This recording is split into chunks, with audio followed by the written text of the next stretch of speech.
হাজার বছর ধরে আমি পথ হাঁটিতেছি পৃথিবীর পথে, সিংহল সমুদ্র থেকে নিশীথের অন্ধকারে মালয় সাগরে।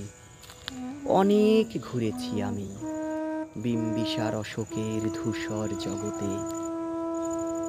সেখানে ছিলাম আমি আরো দূর অন্ধকারে বিদর্ভ নগরে।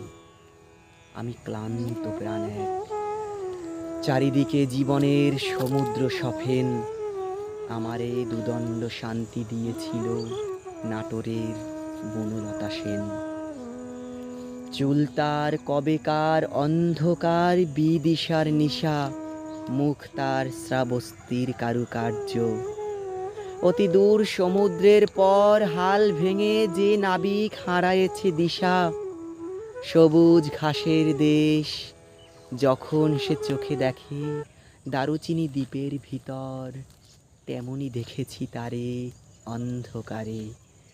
বলেছে সে, এতদিন কোথায় ছিলেন? পাখির নীড়ের মতো চোখ তুলে নাটোরের বনলতা সেন। সমস্ত দিনের শেষে শিশিরের শব্দের মতন সন্ধ্যা আসে। ডানার রৌদ্রের গন্ধ মুছে ফেলে চিল। পৃথিবীর সব রং নিভে গেলে পাণ্ডুলিপি করে আয়োজন। তখন গল্পের তরে জোনাকির রঙে ঝিলমিল। সব পাখি ঘরে আসে, সব নদী ফুরায় এ জীবনের সব লেনদেন।